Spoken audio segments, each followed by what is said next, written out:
이란은 홍해에서 그들의 테러리스트를 동원했고 이스라엘을 다시 한번 해상 위협의 중심에 놓았습니다. 이 위협은 상업 항로, 이스라엘과 관련된 선박 그리고 지역 전체의 안전에 영향을 미칠 수 있습니다.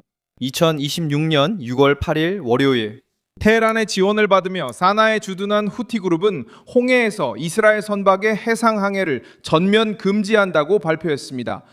그들은 야파 지역의 민감한 목표물에 미사일을 발사했다고 주장했습니다. 이 민병대는 위협을 종교적 담론과 저항, 그리고 이른바 미국과 이스라엘 적에 대한 공격으로 포장하려 했지만 실제 사실은 다릅니다. 이란의 해상부문은 선박을 군사 목표물로 삼아 이스라엘을 압박하고 항행의 자유를 공격하며 대리전을 확대하겠다고 밝혔습니다. 이란이 숨기려는 것은 무엇일까요? 왜 후티 반군이 이 갈등에 참여했을까요? 트럼프와 이스라엘이 중심이 된 이유, 테헤란 포위 의도까지 지금부터 설명하겠습니다. 이런 직설적이고 군더더기 없는 컨텐츠를 좋아하신다면 구독을 고려해보세요. 여기서는 매일 이런 영상을 올리고 있습니다. 이 위협은 예멘의 후티 반군에 의해 발표되었습니다. 이들은 현지 군사 세력으로 자신들을 내세우지만 실제로는 이란 측과 연계되어 활동하고 있습니다. 공식적으로 밝힌 목표는 이스라엘입니다. 선택된 장소는 홍해였습니다. 홍해는 국제무역과 중동, 아프리카, 아시아, 유럽 간 해상 이동에 있어 매우 중요한 항로입니다. 방법은 직접적이었습니다. 이 지역에서 이스라엘의 모든 해상 이동을 군사적 표적으로 간주하겠다고 선언한 것입니다. 이유도 분명했습니다. 후티는 자신들이 이란, 가자, 레바논, 이라크를 지지하기 위해 행동한다고 밝혔습니다. 이 작전이 예멘의 독자적인 결정에서 비롯된 것이 아니라 테헤란이 여러 전선에 압박을 가하기 위해 사용하는 지역적 메커니즘의 일부임을 보여줍니다. 바로 그 지점에서 그들의 주장이 무너지기 시작합니다. 민병대가 자신들이 국민을 지킨다면서 홍해에서 선박을 위협한다면 이는 민간인 보호가 아니라 세계 무역을 인질로 삼는 것입니다.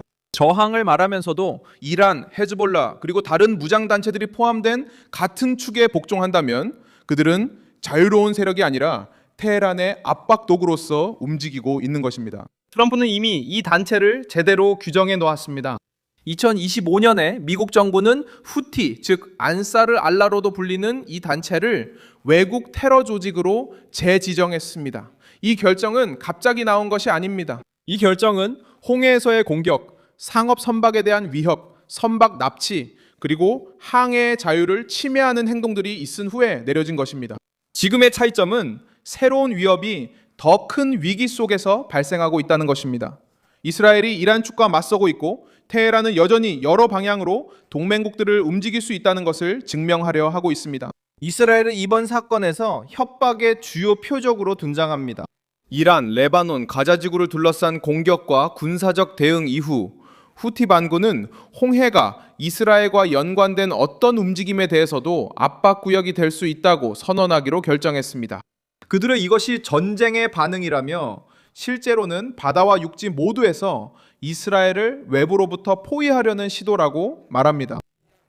이 단체는 이스라엘과 군사적으로 맞설 힘이 없어 항해의 민감한 지점을 위협해 공포와 비용, 불안정을 초래하려 합니다. 모든 것을 파괴하지 않고도 효과가 있기 때문입니다.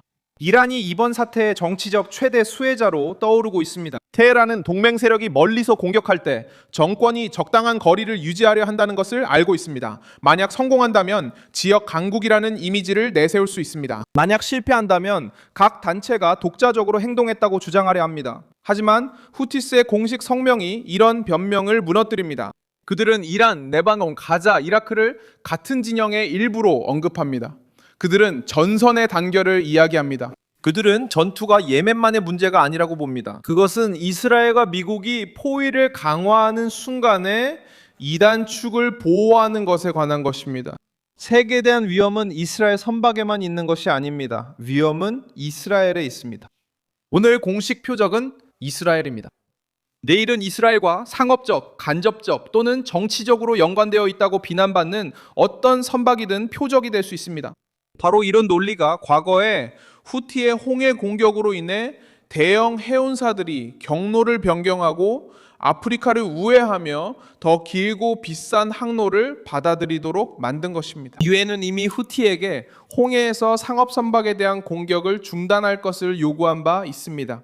그럼에도 불구하고 이 단체는 다시 강경한 태도를 보이며 마치 국제 항로에 대한 합법적인 권한이 있는 것처럼 해상 금지 조치를 발표했습니다. 이것이 국가와 민병대의 차이입니다. 국가는 국경, 인구, 외교, 그리고 협정에 대해 책임을 집니다. 민병대는 미사일, 선전, 그리고 위협을 이용해서 더 큰 전쟁 속에서 자신들을 홍보합니다. 수년 동안 고통받아온 진짜 예멘과 그 국민들은 결국 테헤란에 훨씬 더 이익이 되는 정치적 프로젝트의 방패막이가 되고 정작 예멘인들에게는 별로 도움이 되지 않습니다. 트럼프는 이 긴장 고조를 이란 측에 대한 압박 정책이 과장이 아니었다는 증거로 사용할 수 있습니다. 반면에 반대자들은 후티를 제한된 의제를 가진 지역 집단으로 보려고 하지만 사나의 성명은 무장 세력이 이스라엘의 해상 운항을 공격하겠다고 약속하고 상황에 따라 작전을 확대하겠다고 밝히고 있습니다. 이것은 미국이 그 집단을 단순한 반군 운동이 아니라 테러 위협으로 다루려는 입장을 강화시킵니다. 또한 이스라엘이 동맹국들에게 홍해를 대일한 견제전의 일부로 보도록 압박할 수 있는 더 많은 논거를 제공합니다. 좌파는 종종 이 이야기를 뒤집어 말하곤 합니다.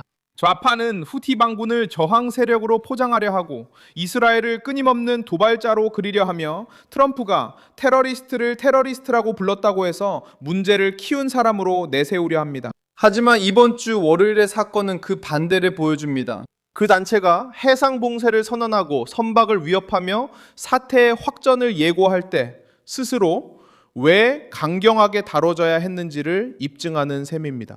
해방이라는 담론은 강압작전을 숨기기 위한 장막이 되고 저항이라는 단어는 해상 테러를 포장하는 수단이 됩니다. 야파 지역에 대한 예고된 공격 역시 선전의 역할을 하고 있습니다.